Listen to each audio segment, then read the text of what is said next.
നമസ്കാരം. കൈരളി ടി വിയുടെ എല്ലാ പ്രേക്ഷകർക്കും നമസ്കാരം.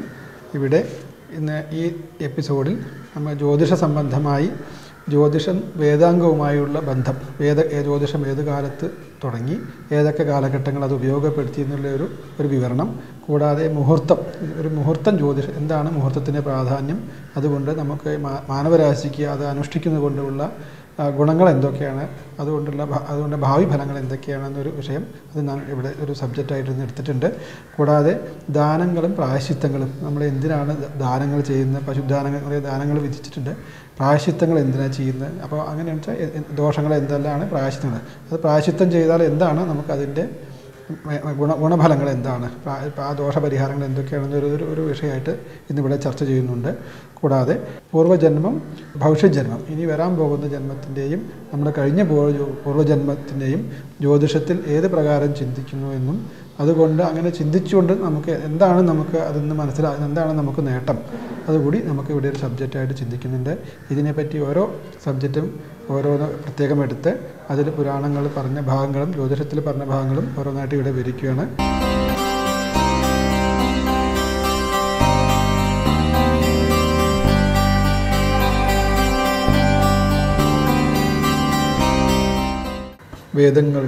ഭാരതീയ വേദങ്ങൾക്ക് 4000 മുതൽ 5000 വരെ വർഷങ്ങൾ പഴക്കമുള്ളതായി ഇന്നത്തെ ശാസ്ത്രജ്ഞ നിഗമനത്തിലെത്തിയിട്ടുണ്ട്.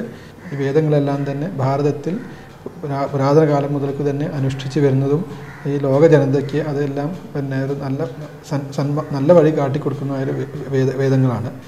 ഈ ഭാരതീയ വേദങ്ങളും ജ്യോതിഷവും തമ്മിലുള്ള ബന്ധം എന്താണെന്നാണ് നമുക്ക് ഇവിടെ ഒരു സംവാദം. ഈ ജ്യോതിഷം വേദത്തിൻ്റെ നേത്രമാണ് എന്നാണ് നമ്മൾ വിലയിരുത്തപ്പെടുന്നത്. ആദിശങ്കരാചാര്യൻ്റെ സിദ്ധാന്ത ശിരോമണി എന്ന ഗ്രന്ഥത്തിൽ ജ്യോതിഷത്തെ ഇപ്രകാരം പറഞ്ഞിരിക്കുന്നു: ശാസ്ത്രാദസ്മാൽ കാലബോധോയതസ്യാൽ വേദാംഗത്വം ജ്യോതിഷസ്യോക്തമസ്മാൽ ശബ്ദശാസ്ത്രം ജ്യോതിഷം ചക്ഷുഷീച്ച ശ്രോത്രമുക്തം നിരുക്തം കൽപ്പാഹ കരവും. ശബ്ദശാസ്ത്രം വേദത്തിൻ്റെ മുഖമായിട്ടാണ് ശങ്കരാചാര്യ വിശേഷിപ്പിച്ചിട്ടുള്ളത്. നേത്രങ്ങളാകട്ടെ ജ്യോതിഷവും, വേദത്തിൻ്റെ നേത്രങ്ങളാണ് ജ്യോതിഷം എന്ന് വിശേഷിപ്പിച്ചിരിക്കുന്നു. നാസിക ശിക്ഷാശാസ്ത്രവുമാണ്.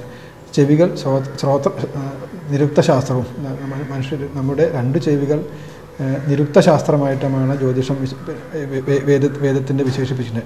കൂടാതെ കരങ്ങൾ കൽപ്പശാസ്ത്രവും, 2 കരങ്ങൾ കൽപ്പശാസ്ത്രവുമായിട്ട് വിശേഷിപ്പിച്ചിട്ടുണ്ട്. ഛന്ദശാസ്ത്രമാണ് പാദങ്ങൾ ഛന്ദശാസ്ത്രവുമാണ്. അപ്പോൾ ഈ വേദത്തിൻ്റെ അംഗങ്ങളെല്ലാം വിവരിച്ചതിൽ വേദത്തിൻ്റെ നേത്രങ്ങളായിട്ട് പിന്നെ ശങ്കരാചാര്യ കൽപ്പിച്ചിട്ടുണ്ട്. ജ്യോതിഷം വേദത്തിൻ്റെ നേത്രം എന്ന് പറയപ്പെടാൻ ഒരു കാരണം കൂടിയുണ്ട്. ഈ വൈദിക കാര്യങ്ങളെല്ലാം തന്നെ ജ്യോതിഷമായ മുഹൂർത്തങ്ങൾ ഗണിച്ചെടുത്തിട്ടാണ് നല്ല അനുഷ്ഠിക്കുന്നത് തന്നെ. ഒരു മനുഷ്യൻ ജനിച്ച് അയാളുടെ ജാതകർമ്മം മുതൽ മരണാനന്തരം പിതൃക്രിയ ചെയ്യുന്നവരെ ഈ കാലജ്ഞാനം ആവശ്യമാണ്. ഈ കാലജ്ഞാനത്തെ കൊടുക്കുന്നതാണ് ജ്യോതിഷം. ഓരോ കാലഘട്ടത്തിൽ സൂര്യോദയം, അസ്തമയം, ഋതുക്കൾ, നക്ഷത്രങ്ങൾ, തിഥികളെല്ലാം തന്നെ ജ്യോതിഷത്തിലൂടെയാണ് ഗണിച്ചാണ് കണ്ടുന്നത്. ഈ ഓരോ കർമ്മങ്ങളും ചെയ്യുന്നതിനും ഓരോരോ കാലത്തിന് ഒരു പ്രത്യേകതയുണ്ട്. ഈ കാലത്തെ ഉണ്ടാക്കി തരുന്നതാണ് ജ്യോതിഷം.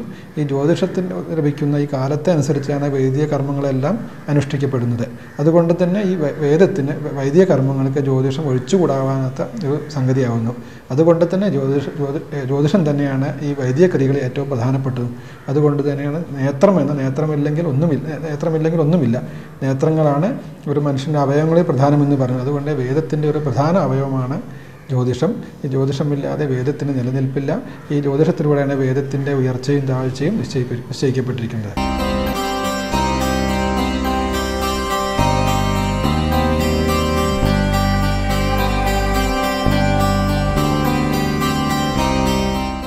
ജ്യോതിഷത്തിൽ മുഹൂർത്തം വിധിക്കാറുണ്ട്.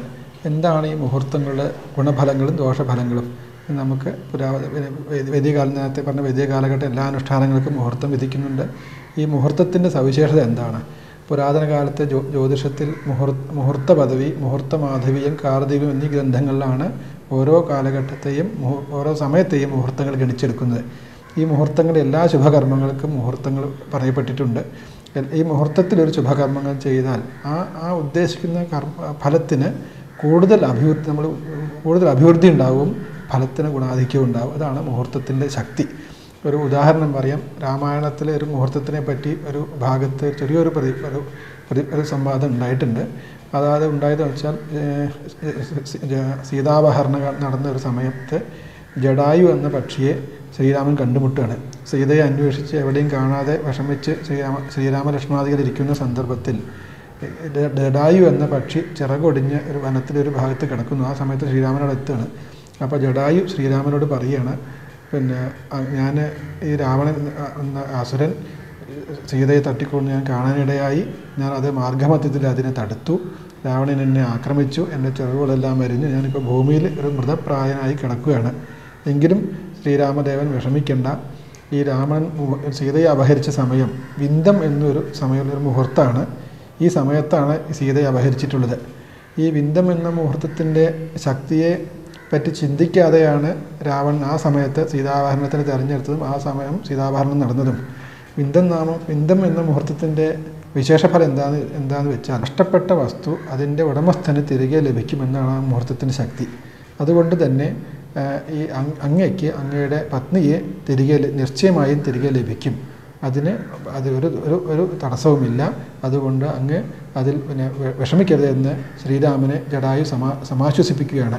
രാമായണത്തിലെ ഈ ഭാഗം ആ കാലഘട്ടത്തിൽ മുഹൂർത്തം എങ്ങനെയൊക്കെ ഏതൊക്കെ ആവശ്യത്തിന് മുഹൂർത്തം കൽപ്പിച്ചിരുന്നു, മുഹൂർത്തത്തിനെ പറ്റിയുള്ളൊരു ഒരു പ്രാധാന്യം നമുക്ക് ചൂണ്ടിക്കാണിച്ചു വരികയാണ്.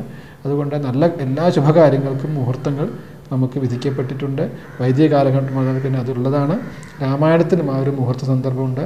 കൂടാതെ ശ്രീകൃഷ്ണൻ്റെ ജന്മസമയം, അതുപോലെ മറ്റ് മഹാരാജാക്കന്മാരുടെ ജന്മസമയം, ദിലീപൻ മഹാരാജാവിൻ്റെ ജന്മസമയം, അവരുടെ പുത്രങ്ങൾ ജനിക്കുമ്പോൾ ഗ്രഹനിലകൾ, ഇതെല്ലാം ഓരോ കാവ്യങ്ങളിലും ഗ്രന്ഥങ്ങളിലെല്ലാം വിശദമായി പ്രത്യേകിച്ച് ശ്രീരാമൻ്റെ ജന്മസമയത്തെ ഗ്രഹനില, ഇതെല്ലാം ആ കാലഘട്ടത്തിലെ ഈ ഗ്രഹങ്ങളെ ആസ്പദമാക്കിയിട്ട് ജനിച്ച സമയം മുഹൂർത്തങ്ങൾ ഇതെല്ലാം അന്ന് പുരാതനീയ ഋഷികൾ ഗണിച്ചെടുത്തിരുന്നു.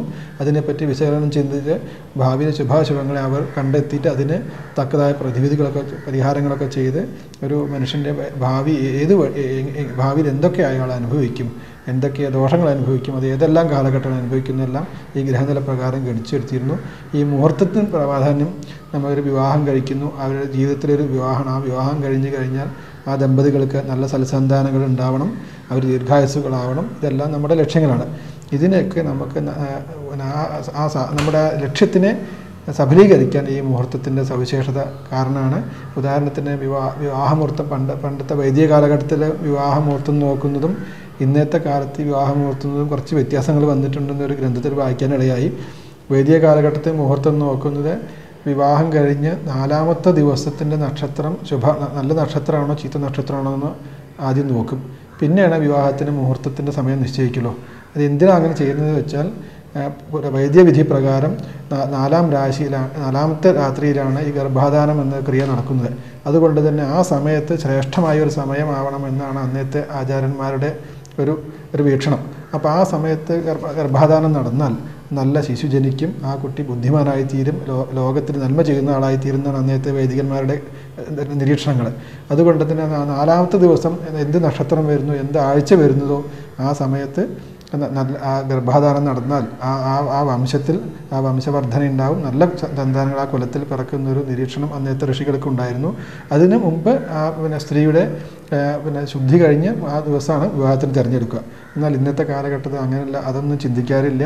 ആ നല്ല 27 നാളുകളിൽ വിവാഹത്തിന് പറഞ്ഞ നക്ഷത്രം, ഏറെക്കുറെ തിഥി, അതെല്ലാം നമ്മൾ ഗണിച്ചു കൊടുത്ത് ചെയ്യാറുണ്ട്. ശരിക്ക് ചെയ്യേണ്ടത് ആ പുരാതന വിധിയാണ് ശരി, അത് ചെയ്യുകയാണ് വേണ്ടത്. കൂടാതെ ഈ മുഹൂർത്തത്തിന് നമുക്ക് അറിയാം, ഈ വസന്തകാലത്തിലെ പുഷ്പങ്ങളെല്ലാം തളിരിടും. വൃക്ഷങ്ങളിലൊക്കെ പുതിയ തളിര് വയ്ക്കും. ആ കാലത്തിനനുസരിച്ച് പ്രകൃതി തന്നെ ആ വൃക്ഷലതാദികൾ അതിന് മാറ്റം വരികയാണ്. അതുകൊണ്ട് തന്നെ നമ്മൾ മുഹൂർത്തങ്ങളും നമ്മൾ അതേമാതിരി തന്നെ നമ്മൾ മനുഷ്യന് എപ്രകാരമാണോ ഓരോ ഘട്ടങ്ങൾ ചെയ്യേണ്ടത് ആ സമയത്ത് ആ കാലത്തെ നമുക്ക് സൂക്ഷ്മിച്ച് ഗണിച്ച് അതിൽ ശുഭകാലത്തെ തിരഞ്ഞെടുക്കുകയാണ് മനുഷ്യർ ചെയ്യുന്ന മുഹൂർത്തം.